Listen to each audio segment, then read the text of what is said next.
Hello, എന്നാ ഉണ്ടോ? എല്ലാവർക്കും സുഖമല്ലേ? ഇന്നിവിടെ കുറച്ച് ആപ്പിൾ മേടിച്ചിട്ടുണ്ട്, ഗ്രീൻ ആപ്പിൾ. നമുക്കതിലൊന്ന് അച്ചാറിടാം അത്. അപ്പോൾ നമ്മുടെ ആപ്പിൾ കഴുകി വെച്ചിട്ടുണ്ട്.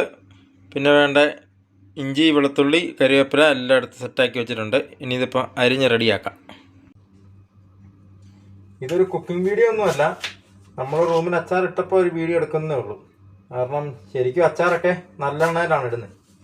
നമ്മൾ ഇതിനു വേണ്ടി ഇനി നല്ലെണ്ണയൊന്നും വാങ്ങുന്നില്ല, ഉള്ള വെളിച്ചെണ്ണയൊക്കെ വെച്ച് അഡ്ജസ്റ്റ് ചെയ്തങ്ങ് ഇടുന്നു. അപ്പോൾ നമ്മുടെ ആപ്പിൾ അരിഞ്ഞ് വെച്ചിട്ടുണ്ട്. ഇനിയിപ്പോൾ ഇത് കുറച്ച് ഉപ്പ് പുരട്ടി വെക്കാവേ, എന്നിട്ട് നമുക്ക് ബാക്കി ഇഞ്ചിയും വെളുത്തുള്ളിയെല്ലാം അരിയാം. അപ്പോൾ നമ്മുടെ അരിയിലും പരിപാടിയെല്ലാം കഴിഞ്ഞിട്ടുണ്ട്. ആപ്പിൾ അരിഞ്ഞ് ഉപ്പ് പുരട്ടി വെച്ചിട്ടുണ്ട്. ഇഞ്ചിയും വെളുത്തുള്ളിയും കരിവേപ്പില എല്ലാം എടുത്ത് വെച്ചിട്ടുണ്ട്.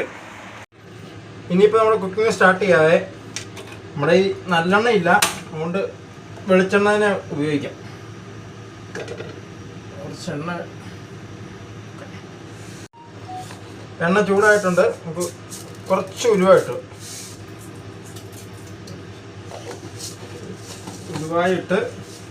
ആ ഉലുവയുടെ കളറൊന്ന് മാറി വരുമ്പോഴത്തേനും കുറച്ച് കടുകും കൂടി ഇട്ടു.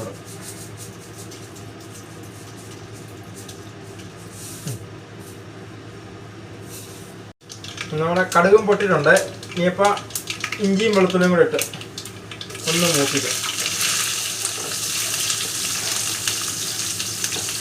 ഇഞ്ചിയും വെളുത്തുള്ളിയും മൂത്തിട്ടുണ്ട്. അപ്പോൾ അതിനകത്തോട്ട് ഇച്ചിരി കറിവേപ്പിലയും കൂടെ ഇട്ട് കൊടുക്കാം.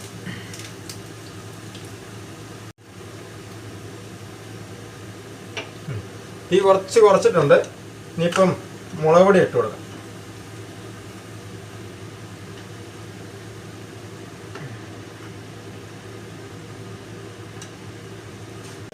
ഇനിയിപ്പോൾ നമുക്ക് നമ്മുടെ അരിഞ്ഞു വെച്ചിരിക്കുന്ന ആപ്പിളും ഇട്ട് കൊടുക്കാം. കുറച്ച് ഉലുവാപ്പൊടി, ഉലുവാപ്പൊടിയല്ല, കായപ്പൊടി.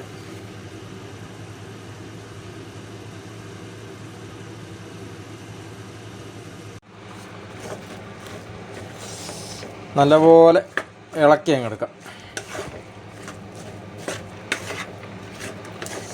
നമ്മൾ ആദ്യമേ ഉപ്പ് തിരുമ്മി വെച്ചതുകൊണ്ട് ഉപ്പ് പിന്നെ ഇട്ടില്ല. ഇതെല്ലാം കഴിഞ്ഞ് നോക്കിയിട്ട് ഇനി ഉപ്പിട്ടാൽ മതി.